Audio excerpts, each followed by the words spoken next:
Hello friends, welcome to trading Hunar. अभी आप हमारा डिस्क्लेमर देख रहे हैं जो कि हमारी वेबसाइट www.tradinghunar.com पर भी उपलब्ध है। फ्रेंड्स, आज के इस वीडियो में हम power grid corporation of India limited का फंडामेंटल एनालिसिस करेंगे। फंडामेंटल एनालिसिस होगा ये पूरे एक साल का, यानी FY20 का, यानी जो साल मार्च 2020 में खत्म हुआ है, हम उसका फंडामेंटल एनालिसिस करने वाले हैं। हम यहाँ पर एनालिसिस करने के लिए पाइथ्रोस्की स्कोर की मदद लेंगे। पाइथ्रोस्की स्कोर के बारे में यदि आप बहुत कुछ नहीं जानते हैं तो कोई परेशानी की बात नहीं है, क्योंकि इस वीडियो को यदि आप देखेंगे तो आप समझ जाएंगे कि पाइथ्रोस्की स्कोर का यूज फंडामेंटल एनालिसिस करने के लिए कैसे किया जाता है। और वैसे मैं आपको इतना बता दूं कि पाइथ्रोस्की स्कोर दुनिया का एक जाना माना फंडामेंटल एनालिसिस का टूल है, जिसकी शुरुआत प्रोफेसर जोसेफ पाइथ्रोस्की, जो कि स्टैनफोर्ड यूनिवर्सिटी में प्रोफेसर थे, उन्होंने शुरू की थी। इसमें हम 9 क्राइटेरिया लेते हैं और कंपनी को हर क्राइटेरिया के लिए 1 पॉइंट मिलता है। यदि कंपनी किसी क्राइटेरिया को फुलफिल नहीं करती है तो वहां पर उसे 0 पॉइंट मिलता है। सबसे बड़ी खासियत इस एनालिसिस की ये होती है कि इसमें फंडामेंटल एनालिस्ट का किसी भी तरह का सेंटीमेंट काम नहीं करता है और यहाँ पर कंपनी के परफॉर्मेंस के आधार पर ही उसको पॉइंट्स मिलते हैं। तो कोई भी कंपनी मैक्सिमम 9 पॉइंट्स हासिल कर सकती है और वो सबसे अच्छी फंडामेंटल वाली कंपनी कहलाएगी। हालांकि 7, 8 या 9 पॉइंट्स हासिल करने वाली कंपनियों को हम स्ट्रॉन्ग फंडामेंटल की श्रेणी में रखते हैं। और इसके अलावा हम जो कंपनियां जो कि 4, 5 या 6 मार्क्स लाती हैं या पॉइंट्स लाती हैं, उनको हम एवरेज फंडामेंटल वाली कंपनियां कहते हैं। वहीं 3 से नीचे वाले यानी 0, 1, 2 और 3 पॉइंट्स लाने वाली कंपनियों को हम पुअर फंडामेंटल वाली कंपनियां कहते हैं। तो फ्रेंड्स, हम इस वीडियो को शुरू करेंगे और यहाँ पर हम देखेंगे कि यहाँ पर 3 कैटेगरीज होती हैं। सबसे पहले कैटेगरी होती है प्रॉफिटेबिलिटी, जिसमें 4 क्राइटेरिया है, लीवरेज जिसमें कि 3 क्राइटेरिया है, और तीसरी कैटेगरी है ऑपरेशनल एफिशिएंसी, जिसमें 2 क्राइटेरिया है। तो हम शुरुआत करते हैं अपने पहले राउंड से, और पहला राउंड है प्रॉफिटेबिलिटी। इसमें है 4 क्राइटेरिया। देखते हैं क्या करती है कंपनी इसमें। तो यहाँ पर हम देख रहे हैं कि ये जो 4 क्राइटेरिया, उसमें सबसे पहला क्राइटेरिया है पॉजिटिव नेट इनकम, अर्थात कंपनी की जो इस साल इनकम है वो पॉजिटिव होनी चाहिए, और यदि कंपनी की पॉजिटिव नेट इनकम है तो उसे मिलेगा पूरा 1 पॉइंट। आइए देखते हैं।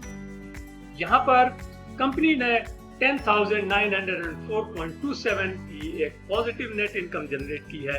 यहाँ पर आप देख सकते हैं इस डाटा में, यहाँ पर 2 कॉलम दिखाई दे रहे हैं। पहला कॉलम है मार्च 2020 का और दूसरा कॉलम है मार्च 2019 का। हमको पहले कॉलम से मतलब है यहाँ पर, यानी हम मार्च 2020 में कंपनी की नेट इनकम देखेंगे तो वो है 10,904.27, जैसा कि आप अपनी स्क्रीन पर देख रहे हैं।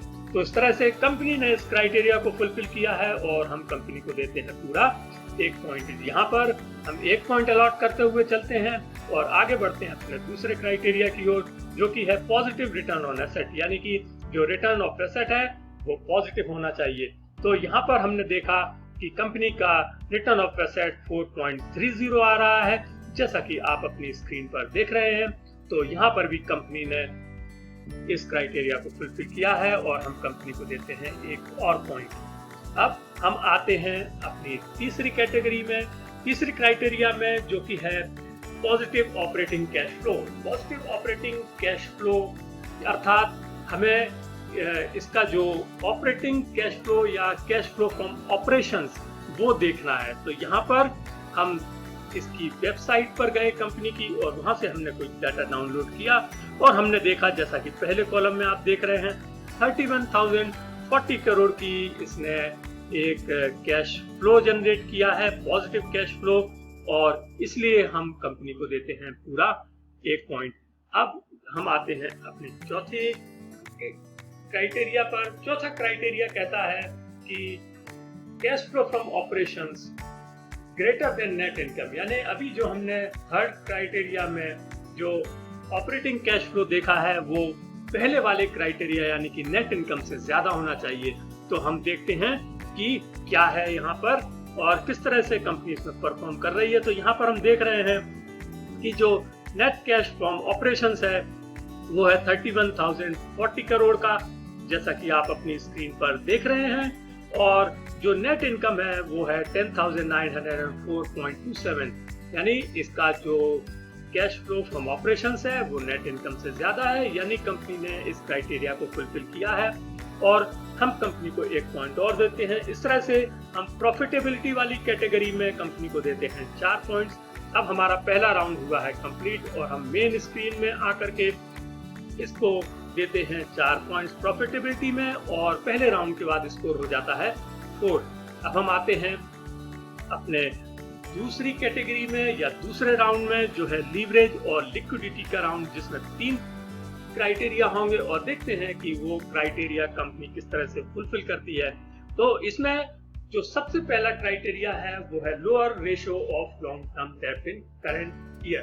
फ्रेंड्स, यहाँ पर अब आप आगे देखेंगे कि लोअर और हायर वर्ड का यूज किया गया है। लोअर वर्ड का मतलब है कि हमको पिछले साल के डाटा से कंपेयर करना है, यानी इस क्राइटेरिया में ये एनालिसिस मांग रहा है कि जो लॉन्ग टर्म डेब्ट रेशियो है it should be lower than the previous years long term डेब्ट। तो हमें देखना है, दोनों को कंपेयर करना है कि यदि ये लोअर होगा तो कंपनी को 1 पॉइंट मिलेगा। तो आते हैं और चेक करते हैं हम दोनों साल के डाटा को। तो यहाँ पर हमारे पास ये डाटा है, तो यहाँ पर हम देख रहे हैं डेब्ट टू इक्विटी रेशियो जिसकी हम बात कर रहे हैं।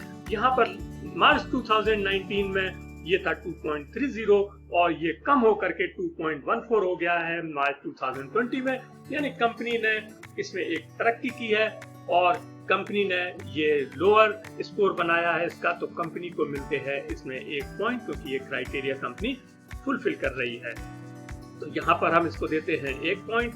और अब हम आते हैं अपने दूसरे क्राइटेरिया में लीवरेज के, जो कि है higher current ratio in current year, यानी करंट ईयर में तो करंट रेशियो है या current ratio of the current year should be higher than the previous year. तो यहाँ पर हम चेक करते हैं कि क्या हुआ है।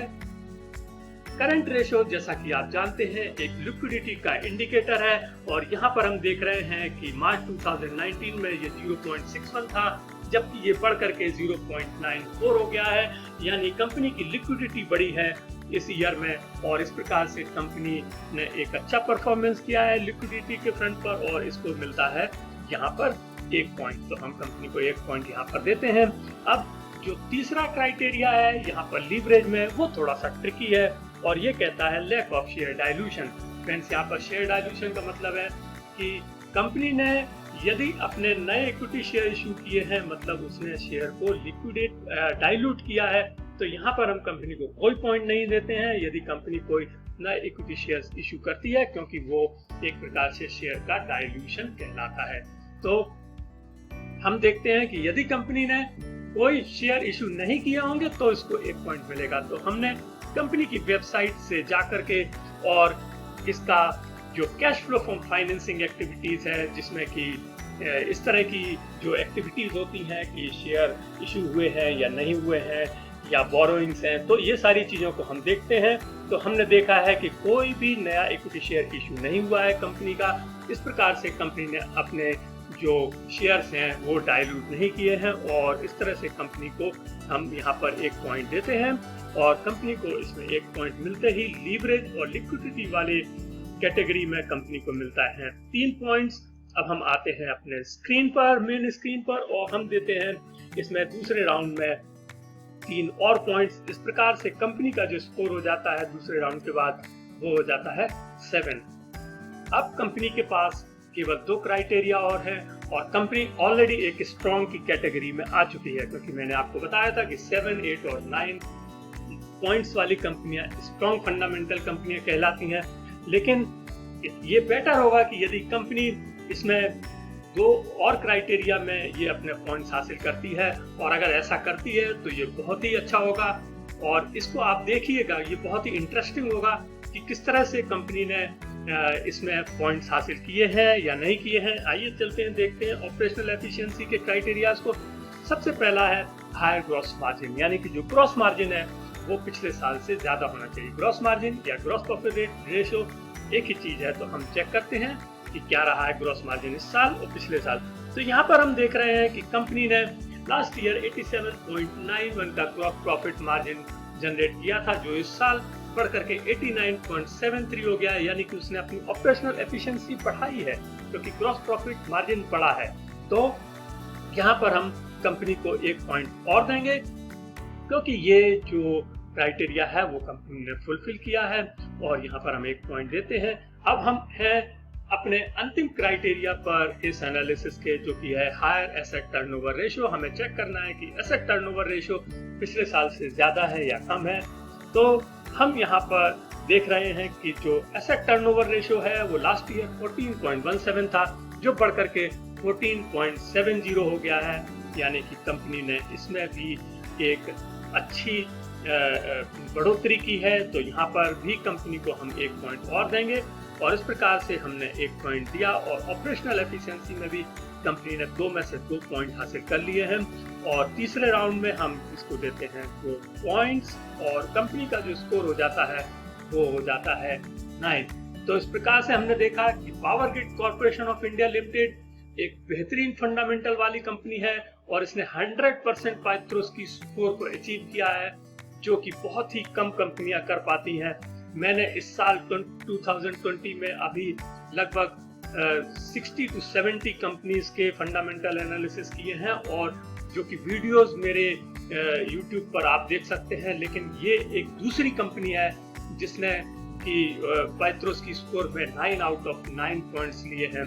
इसके पहले एक कंपनी और थी, ग्रेन्यूल्स इंडिया लिमिटेड, जिसने कि 9 आउट ऑफ 9 पॉइंट्स हासिल किए थे, और ये दूसरी कंपनी है out of 60 to 70 companies that I have analyzed. So आप देख सकते हैं ये बहुत ही अच्छा स्कोर पावर ग्रिड कॉर्पोरेशन लेकर के आई है।